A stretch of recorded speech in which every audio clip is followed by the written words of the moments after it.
Hello people, what is going on?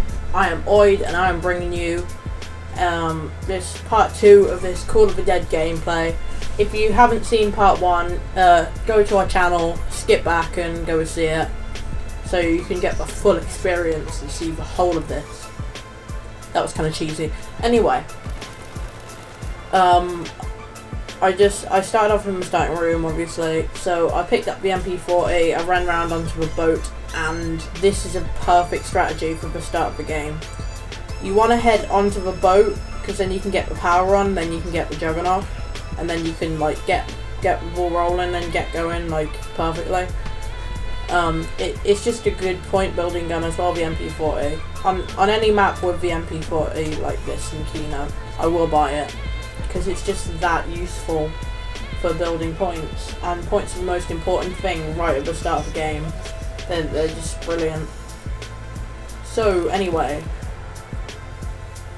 this is this isn't, as I said in part 1, this isn't the highest round, but it's nice and fast paced. I think I don't spend too long running the train, and now this is also a good tactic here. There's a wide open area in the starting room here, and you can just run a mini train, but you got to be really careful because you don't have Juggernaut, so you can't run through the middle of people. But this isn't a long-term strategy. You don't want to be running a train here for that long. You just want to be going here until you get Juggernaut. And you know, when you get an insta kill, it's perfect to knife, because then you get the extra points.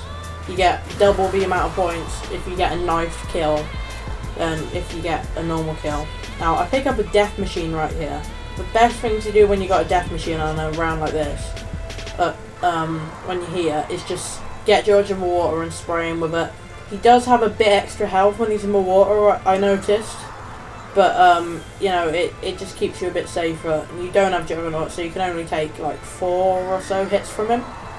He's not that big of an issue, but if he gets you in a corner while you're running backwards away from him, then it's not good.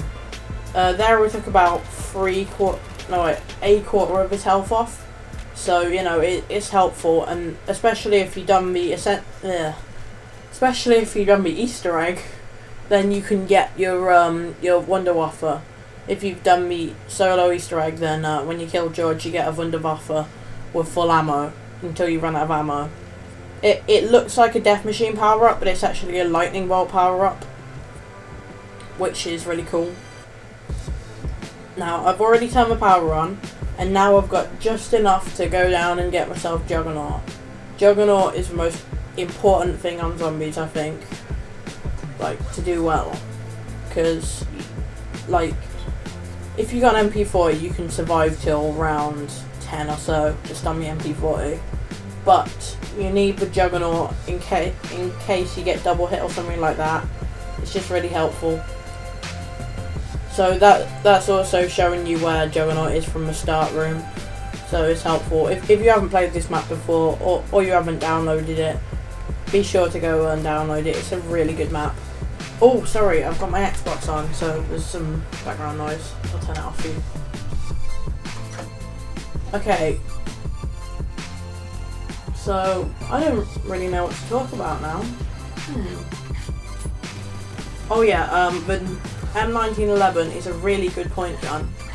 If you get max ammo on it, use it on a high round, it's surprisingly good. You may as well use up all that ammo, because you might get enough for a box or something like that, or it may just be just a useful amount of points. And it weakens the zombies on this round, so you can get them with a couple of knives if you get their head like I did there.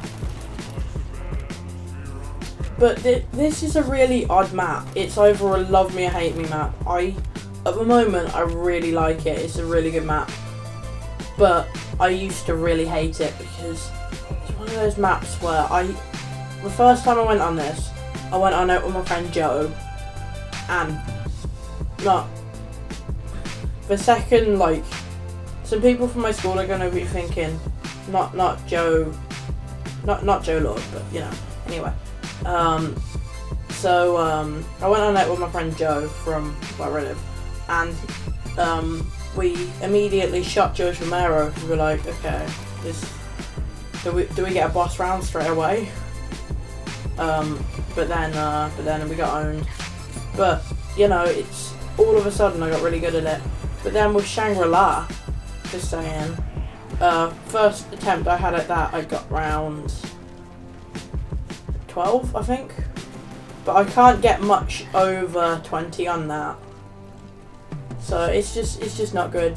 Also, the leaderboards are broken. It says my max round on Kino de Toten is 6 with 4 players. It says my max round on Ascension is 30 with 2 players. And if you guys go back on my channel, you will be able to see that, you know, the leaderboards are broken because I've posted gameplays that are higher than that on both of those maps, and it's just ridiculous, you know. My highest round on Call of the Dead is, I think it's 24 or so. I don't know, 22, somewhere around there. I pick up a PhD flopper. Especially helpful on this map because you can flop down this hill. By the way, this is a good place to run a train. So the leaderboards are broken, so I've been trying to get onto Treyarch about that on the forums because I'm kind of annoyed. But anyway, also, I went in a game earlier with randoms. Randoms are so bad at zombies, I swear. I was trying to flop off that hill then. Randoms are so bad at zombies, you know, like randomers that you just find a match with. You know, I was reviving them and stuff, and they all died on round 1 because of George. They were just so retarded, you know.